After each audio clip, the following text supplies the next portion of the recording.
You talk about performance without a purpose. Mm-hmm. What's that? So, like, for instance, let's say you have no races. Let's say you have no classes, no nothing. There's no purpose in your life.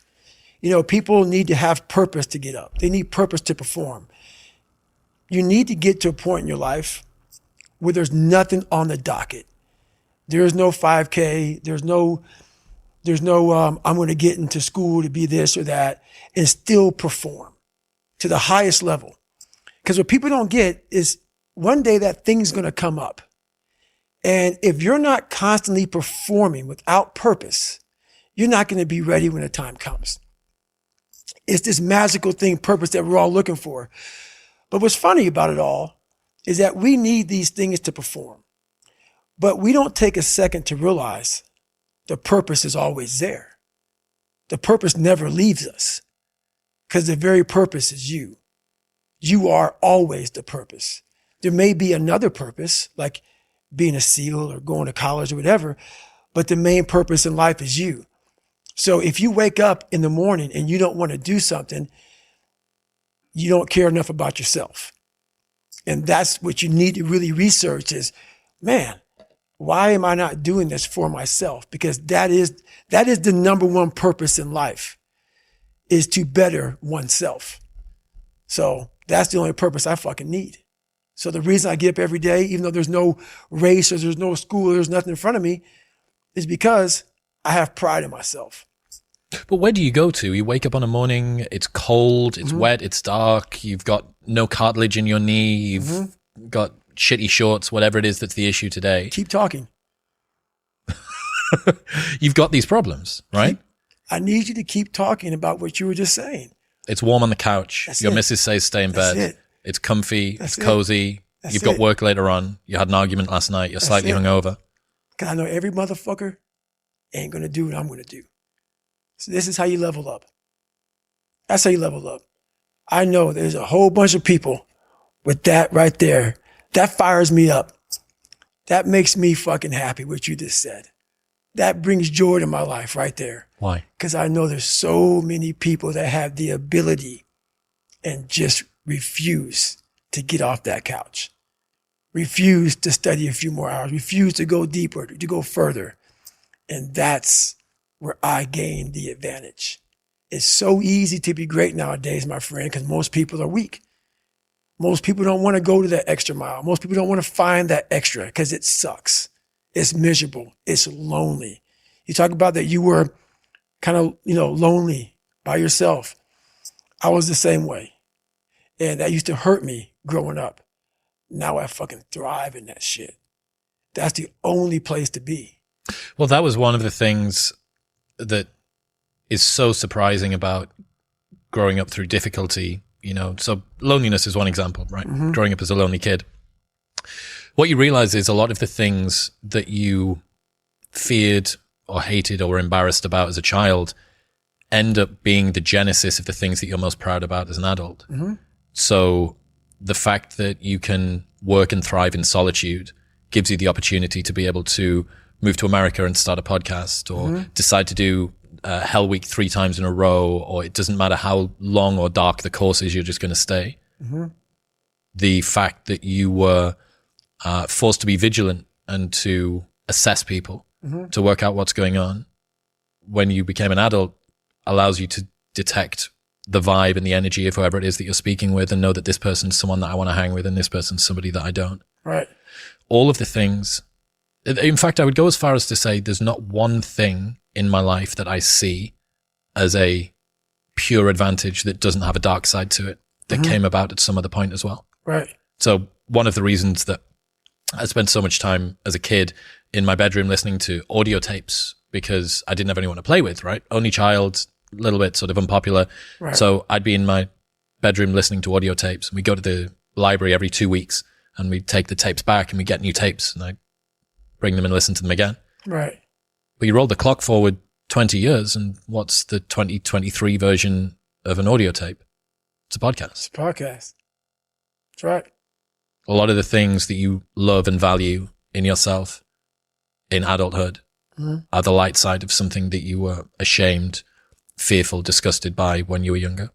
Yeah. I mean, I think that comes from overcoming. A lot of people, wonder, how did you become this? How did you become so vulnerable? How are you doing a podcast now when you were this kid? You overcame things. You fought them. And now this is what happens. This is on the other side of overcoming. You become very, very powerful when you overcome yourself. All those things you once cowered from, you were afraid of, when you face them eye to eye every day, you now become a person who has a great podcast. Let's say that there's someone listening who resonates with what you're talking about. Mm-hmm. They've been through trauma, they've been through hard times, Mm-hmm. but they keep breaking promises to themselves and they're struggling to get off the couch and they're having a pity party. Mm-hmm. How can they stop feeling sorry for themselves? That's a difficult one because you have to want it. You have to want to be better. And it starts off with, you have to have pride in yourself. You have to have pride in yourself. You have to there's something about you, whether it's your last name, whether it's just the smallest thing. You have to be proud of yourself. And if you have no pride in yourself, I can't give it to you. Because you're always going to compromise. You're always going to fold. Always. I'm very proud of myself. That's why when people said, no way you can do better than Can't Hurt Me. Roger that. We'll fucking see. It's that pride that wakes you up. And now I'm not talking about bad pride. The attention to detail for the human being I want to do. I call this thing, like, I want to be the standard. I want to be that guy. Like, every place I went in the military, there was this ethos about how this place is, how we're going to live, how we're going to represent ourselves. And I walked around and I saw that most people didn't live up to that ethos. Like, if you go to whatever company, they had this mission statement on how we want to run our company. I made one for myself on how I want to be. And that is why, if people can make up a mission statement, an ethos in which they want to live by, and every morning you wake up, you hold yourself accountable to that mission, not a company's, your own. Make up your own mission statement. What do you want to be in life? And once you do that, now you can work with somebody to get better. You can work with yourself to get better. But until you know what you want to stand for, you will always just be sitting down. You'll never stand for anything. What's that quote? If you don't stand for something, you'll fall for everything. That's it. It's a true statement. In the book, you talk about Roger that, there being two types of Roger that. Mm-hmm. I absolutely adore the second type. Received, orders given, expect results. That's it. So cool. Above and beyond, more than was expected. That's right. To the letter. That's Roger that. That is, for me, what Roger that means. Received, orders given. Yep. Expect results. Expect results. That's right. So fucking dope. That is it. That is it. And when you hear that from somebody who gets it, you know it because you can look in their eyes. You feel that energy, man. It connects immediately. They're out here to get a job done. Roger that.